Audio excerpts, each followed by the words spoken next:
ഇസ്രായേലിന്റെയും അമേരിക്കയുടെയും നേതൃത്വത്തിൽ അതിശക്തമായ ആക്രമണമാണ് ഇറാന് മുകളിൽ നടത്തിക്കൊണ്ടിരിക്കുന്നത്. ധാരാളം പിഞ്ചു കുഞ്ഞുങ്ങളുള്ള സ്കൂൾ കെട്ടിടം പരിപൂർണമായി തകർക്കപ്പെട്ടിരിക്കുന്നു. 40-ലധികം കുട്ടികൾ അവിടെ മരിച്ചതായിട്ടുള്ള വാർത്തകൾ പുറത്തു വന്നിരിക്കുന്നു. ധാരാളം ആളുകൾക്ക് പരിക്കേൽക്കുന്നു. 20ഓളം അമേരിക്കയുടെ നേതൃത്വത്തിലുള്ള 20ഓളം പോർ വിമാനങ്ങൾ ഏതാണ്ട് ഇറാനെ ലക്ഷ്യമാക്കി നീങ്ങിക്കൊണ്ടിരിക്കുന്നു എന്നുള്ള വാർത്തകളുണ്ട്. അതിശക്തമായിട്ടുള്ള ആക്രമണമാണ് നടത്തിക്കൊണ്ടിരിക്കുന്നത്. അതിനെ പ്രതിരോധിക്കാൻ എന്ന് വേണം, അല്ലെങ്കിൽ അതിന് ബദൽ എന്നോണം ഇറാൻ അമേരിക്കയുടെ മിഡിൽ ഈസ്റ്റിലുള്ള മിക്കവാറുമുള്ള എല്ലാ പ്രധാനപ്പെട്ട അവർക്ക് 8-9 സ്ഥിരമായ വ്യോമ പ്രതിരോധ താവളങ്ങളുണ്ട്, അവിടെ മിലിറ്ററി ബേസുകളുണ്ട്. അതിനെ ശക്തമായ ആക്രമണം ഇറാനും നടത്തുകയാണ്. എന്നാൽ വേണ്ടത്ര നാശനഷ്ടങ്ങൾ അമേരിക്കയ്ക്കോ സഖ്യകക്ഷികൾക്കോ ഉണ്ടാക്കുവാൻ ഇറാന് കഴിഞ്ഞിട്ടില്ല. അവയൊക്കെ പരിപൂർണമായി തടുക്കുന്നതിന് അവിടുത്തെ മിലിറ്ററി ബേസുകൾക്ക് കഴിയുന്നുണ്ട്. ഈ സമയത്തിൽ അഥവാ ഈ സന്ദർഭത്തിൽ റഷ്യയുടെയും ചൈനയുടെയും നിലപാടുകൾ എന്താണ് എന്നുള്ളതാണ് നമ്മൾ പരിശോധിക്കുന്നത്.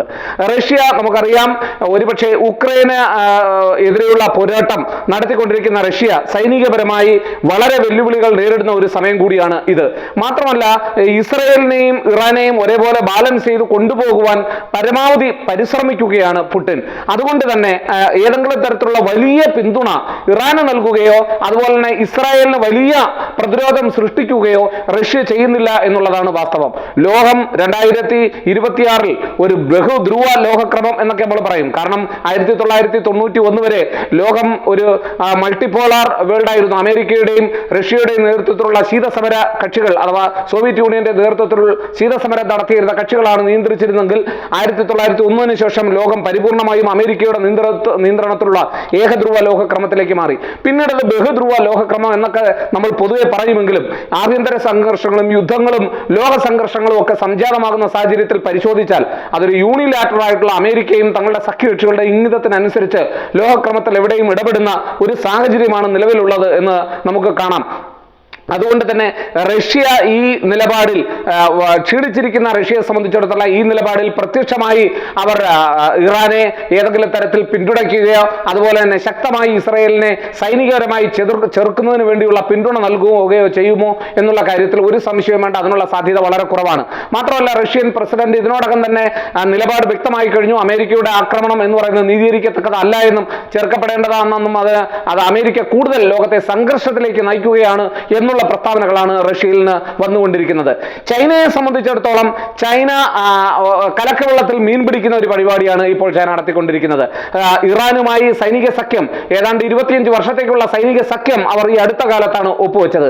ആ സൈനിക കരാർ ഒപ്പുവെച്ചെങ്കിലും അതൊക്കെ വേണ്ടത്ര ഫലപ്രദമായി ചൈന ഇറാന് സഹായം എത്തിക്കുന്ന തരത്തിലുള്ള കരാറല്ല എന്നുള്ള വിമർശനത്തിന് കാതൽ നൽകുന്ന അല്ലെങ്കിൽ ആ വ്യാഖ്യാനങ്ങൾക്ക് ഈട് നൽകുന്ന സംഭവവികാസങ്ങളാണ് ഇപ്പോൾ ഉണ്ടായിക്കൊണ്ടിരിക്കുന്നത്. നേരത്തെ ജൂണിൽ ഏതാണ്ട് 12 ദിവസം നടന്ന വ്യോമാക്രമണ സമയത്തും ചൈന വേണ്ടത്ര ഇറാനെ സഹായിച്ചിരുന്നില്ല എന്നുള്ളതാണ് വാസ്തവം. അതുകൊണ്ട് തന്നെ ചൈന തങ്ങളുടെ സഖ്യകക്ഷികളെ പൂർണ്ണമായി സഹായിക്കുന്ന അല്ലെങ്കിൽ വിശ്വസിക്കാൻ കൊള്ളാത്ത ഒരു രാജ്യമാണ് അപകട സമയത്ത് ചൈന എന്നുള്ള ഒരു ധാരണ പശ്ചിമ മാധ്യമങ്ങൾ ഇപ്പോൾ തന്നെ മറ്റുള്ള സ്ഥലത്ത് ഒരു അജണ്ടയായി കൊണ്ടുവരുന്നുണ്ട്. അത് ഒരർത്ഥത്തിൽ പറഞ്ഞാൽ ശരിയുമാണ്. അതിന് മറ്റൊരു പ്രധാനപ്പെട്ട കാരണം കൂടിയുണ്ട്. റഷ്യ ഏറ്റവും കൂടുതൽ ഓയിൽ വാങ്ങുന്നത് ഈ പ്രധാനമായും ഇറാനിൽ നിന്ന് കൂടിയാണ് എന്നുള്ള കാര്യം നാം മറന്നു പോകരുത്. സ്ട്രൈറ്റ് ഓഫ് ഹോർമൂസിലൂടെയാണ് അവർ തങ്ങളുടെ ഓയിൽ കൊണ്ടുവരുന്നത്. അതുപോലെ തന്നെ ചൈനീസ് അവർ വാങ്ങുന്ന ഓയിലിന്റെ കടലിലൂടെ കടത്തിക്കൊണ്ടുവരുന്ന ഓയിലിന്റെ 13-14% വരെയുള്ള ഓയിലുകൾ അവർ ഇറാനിൽ നിന്ന് മാത്രമാണ് വാങ്ങുന്നത്. അതുകൊണ്ട് അത് പ്രധാനപ്പെട്ട ഒരു സഖ്യകക്ഷിയാണ്. മാത്രമല്ല, നേരത്തെ വെനസ്വേലയിലിന് മറുഡോയെ ആക്രമിച്ച് അമേരിക്ക കീഴ്പ്പെടുത്തിയ സന്ദർഭത്തിലും ചൈന വേണ്ടത്ര കാര്യമായി പ്രതിരോധിച്ചിരുന്നില്ല. അവര് ചൈനയുടെ ഒരു അടുത്ത പങ്കാളിയായിരുന്നു, സുഹൃത്തായിരുന്നു. എന്നിട്ട് പോലും ചൈന വേണ്ടത്ര അവരെ സഹായിച്ചില്ല എന്നുള്ള ഒരു ആരോപണം ചൈനയ്ക്കെതിരെ നിലനിൽക്കുകയാണ്. ചുരുക്കി പറഞ്ഞാൽ ഈ സംഘർഷം ശക്തമായിരിക്കുമ്പോൾ റഷ്യയ്ക്കും ചൈനയ്ക്കും തങ്ങളുടെ താല്പര്യങ്ങൾ കൊണ്ട് തന്നെ പരിപൂർണമായി ഈ സംഘർഷത്തിൽ ഏതെങ്കിലും തരത്തിൽ ഇറാനെ പ്രത്യക്ഷമായി സഹായിക്കുന്ന തരത്തിലുള്ള ഒരു നിലപാട്, വാക്കുകൾ കൊണ്ട് സഹായിക്കാം എന്നതിനേക്കാൾ ഉപരി സൈനികപരമായോ മറ്റ് ഇതര സഹായങ്ങൾ നൽകിക്കൊണ്ടോ സഹായിക്കുവാനുള്ള സാധ്യത വളരെ കുറവാണ്.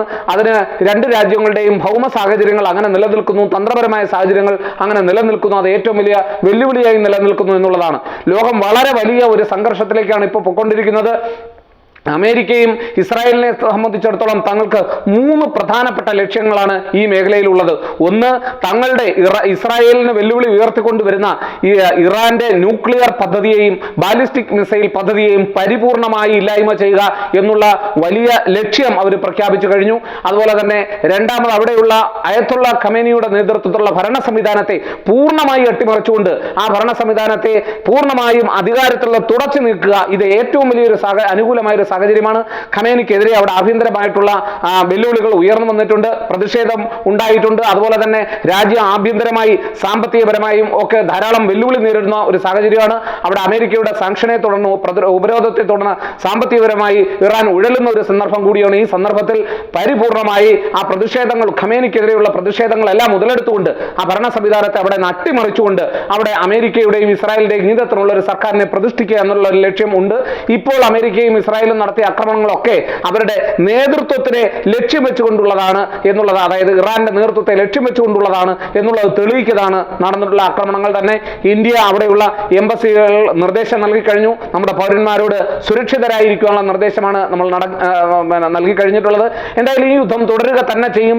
ഏതാണ്ട് കുറച്ച് ദിവസത്തേക്ക് 100 ദിവസം കൊണ്ട് തന്നെ യുദ്ധം തങ്ങൾ വിജയിക്കാൻ വേണ്ടുന്ന പദ്ധതികളാണ് തയ്യാറാക്കിയിരിക്കുന്നത് എന്നുള്ള തരത്തിലുള്ള പ്രസ്താവനകൾ ഇതിനോടകം തന്നെ ഇസ്രായേലും അതുപോലെ തന്നെ അമേരിക്കയും വ്യക്തമാക്കിയിട്ടുണ്ട്. എങ്കിലും എത്ര നാൾ ഈ യുദ്ധം നീണ്ടുപോകുമെന്ന് ഇപ്പോൾ നമുക്ക് പറയാൻ കഴിയാത്തൊരു സാഹചര്യമുണ്ട്. എന്തായാലും ഈ യുദ്ധത്തിന് പ്രധാനപ്പെട്ട ഒരു ലക്ഷ്യമുണ്ട്. ആ ലക്ഷ്യം എന്ന് പറയുന്നത് ഖമേനിയെ, അല്ലെങ്കിൽ ഖമേനി അടങ്ങുന്ന സഖ്യത്തെ അഥവാ ഇറാന്റെ നേതൃത്വത്തെ പരിപൂർണമായി നെഗോഷിയേറ്റിംഗ് ടേബിളിൽ, അതായത് സന്ധി സംഭാഷണം നടത്തുന്ന തങ്ങളുടെ ടേബിളിൽ തങ്ങളുടെ ഇംഗിതങ്ങൾക്കനുസരിച്ചുള്ള ഉടമ്പടികൾക്ക് വിധേയനാക്കുക. കാരണം ഇപ്പോൾ അവസാനം ട്രംപ് ചർച്ച നടത്തിയതിനു ശേഷവും പറഞ്ഞത് തങ്ങൾ ഇറാന്റെ നിലപാടിൽ പരിപൂർണമായി അസന്തുഷ്ടനാണ്. I am unhappy with the proposals made by Iran എന്നാണ് പറഞ്ഞത്. ഇറാൻ പറഞ്ഞിട്ടുള്ള എല്ലാ പ്രപ്പോസലും അൺഹാപ്പി, സന്തോഷം നൽകുന്നതല്ല, തങ്ങൾ അതിന് പരിപൂർണമായി അസംതൃപ്തരാണ് എന്നുള്ള സൂചനയാണ് ഇസ്രായേലും അതുപോലെ തന്നെ അമേരിക്കൻ പ്രസിഡന്റ് വ്യക്തമാക്കിയിട്ടുള്ളത്. അതുകൊണ്ട് തന്നെ റഷ്യയും ചൈനയും ഈ സാഹചര്യത്തിൽ പരിപൂർണമായി ഇറാന്റെ സഹായത്തിന് എത്താൻ കഴിയാത്ത ഭൗമരാഷ്ട്രീയം നിലനിൽക്കുന്ന ഈ സാഹചര്യത്തിൽ, തന്ത്രപരമായ ബന്ധങ്ങൾക്ക് വളരെയേറെ പ്രാധാന്യം നിലനിൽക്കുന്ന ഈ സാഹചര്യത്തിൽ മിഡിൽ ഈസ്റ്റിൽ ശക്തി വർദ്ധിപ്പിക്കുവാൻ ഒരേപോലെ ചൈനയും അതുപോലെ തന്നെ റഷ്യയും ഒക്കെ പരിശ്രമിക്കുന്ന ഒരു സാഹചര്യത്തിൽ ചൈനയെ സംബന്ധിച്ചിടത്തോളം മിഡിൽ ഈസ്റ്റിൽ സൗദി അറേബ്യയിലുള്ള രാജ്യങ്ങളെ പിടക്കുക അഥവാ മറ്റ് ഇതര ഗൾഫ് രാജ്യങ്ങളെ പിടക്കുക എന്ന് പറയുന്നത് അത്രത്തോളം താല്പര്യമുള്ള ഒരു കാര്യമല്ല. അതുകൊണ്ട് തന്നെ ഇറാന് പരിപൂർണമായി പിന്തുണ കൊടുത്തുകൊണ്ട് ചൈനയ്ക്ക് ഈ വിഷയത്തിൽ പ്രത്യക്ഷത്തിൽ വരാൻ കഴിയില്ല, സൈനികപരമായി ഇടപെടാൻ കഴിയില്ല. റഷ്യയെ സംബന്ധിച്ചിടത്തോളം ഉക്രൈൻ യുദ്ധത്തിൽ ക്ഷീണിച്ചു നിൽക്കുന്ന റഷ്യൻ സൈന്യത്തിന് ഇത്തരത്തിലുള്ള ഡയറക്റ്റ് മിലിറ്ററി കൺഫ്രണ്ടേഷൻ അമേരിക്കയുടെ നേതൃത്വത്തിലുള്ള സൈന്യവുമായി നേരിട്ട് ഒരു ഏറ്റുമുട്ടലിന് ഒരിക്കലും പുടിൻ തയ്യാറാകില്ല. അത് ആത്മഹത്യാമരമാണ് എന്നുള്ളത് പുടിന് നന്നായി അറിയാം. അതുകൊണ്ട് തന്നെ ഈ സാഹചര്യങ്ങളെല്ലാം തന്നെ ലോക രാഷ്ട്രീയത്തിൽ ഇപ്പോൾ അമേരിക്കയ്ക്കും ഇസ്രായേലിനും അനുകൂലമായ സാഹചര്യം സൃഷ്ടിച്ചിരിക്കുന്നു എന്ന് വേണം കരുതുവാൻ. അതുപോലെ തന്നെ അമേരിക്ക പറഞ്ഞിരിക്കുന്നത് ഇത് തങ്ങൾ നടത്തുന്ന മാസീവ് കോമ്പാറ്റ് ഓപ്പറേഷൻ എന്നാണ് പറഞ്ഞിരിക്കുന്നത്. മാസീവ് കോമ്പാറ്റ് ഓപ്പറേഷൻ എന്ന് പറഞ്ഞു കഴിഞ്ഞാൽ അത്യന്തം അപകടകരവും അത്യന്തം ആഴത്തിലുള്ളതുമായ ഒരു സൈനിക നടപടികൾക്കാണ്, അല്ലാതെ ഏതെങ്കിലും 1 2 ഒരു ദിവസത്തെ സൈനിക നടപടിയല്ല. അതിശക്തമായിട്ടുള്ള സൈനിക നടപടികൾക്കാണ്, ആഴത്തിലുള്ള സൈനിക വിന്യാസങ്ങൾക്കും വലിയ തോതിലുള്ള സൈനിക സന്നാഹങ്ങൾക്കുമാണ് തങ്ങൾ നേതൃത്വം നൽകുന്നത്.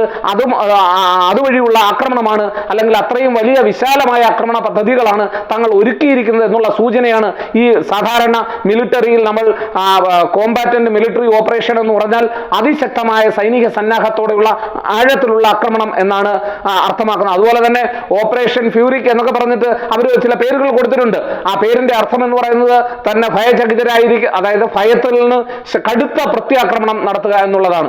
അതിശക്തമായ ആക്രമണം നടത്തുന്നു, അതായത് പ്രീഎംപ്റ്റീവ് മിലിറ്ററി സ്ട്രൈക്ക് എന്നാണ് അമേരിക്ക ഇതിനെ വിശേഷിപ്പിച്ചിട്ടുള്ളത്. ഏതെങ്കിലും തരത്തിലുള്ള ആക്രമണം തങ്ങൾക്ക് ഉണ്ടാകുന്നതിന് മുമ്പ് തന്നെ അതിശക്തമായ ആക്രമണം തങ്ങൾ നടത്തിയ രാജ്യത്തെ തങ്ങളുടെ പരിധിയിൽ നിർത്തുന്നു, അല്ലെങ്കിൽ തങ്ങളെ രാജ്യം സുരക്ഷിതമാക്കുന്നു എന്നുള്ള സൂചനയാണ് അമേരിക്കയും ഇസ്രായേലും നൽകുന്നത്.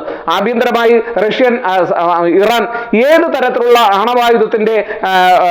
ആണവായുധ പരിപാടിയിലേക്ക് പോയാലും അത് അടിസ്ഥാനപരമായി ഇസ്രായേലിനെയും അമേരിക്കയും ഉന്നവെക്കുന്നതാണെന്ന് ഇരു രാജ്യങ്ങൾക്കും അറിയാം. പ്രധാനമായും ഇസ്രായേൽ ഏതാണ്ട് 60% യുറേനിയം സമ്പുഷ്ടീകരണത്തിലേക്ക് ഇത് ഇപ്പോൾ ഇറാൻ എത്തിയതായിട്ടുള്ള വാർത്തകളാണ് വരുന്നത്. അത് വേണമെങ്കിൽ അധികം വൈകാതെ തന്നെ ഒരു വെപ്പൺ ഗ്രേഡ് യുറേനിയം എൻറിച്ച്മെന്റായി പരിണമിക്കുന്നതിന് സാധ്യതയുണ്ട്. അഥവാ ആണവായുധം നിർമ്മിക്കുന്നതിന് ആവശ്യമായിട്ടുള്ള യുറേനിയമായി സമ്പുഷ്ടീകരിച്ച യുറേനിയമായത് മാറും.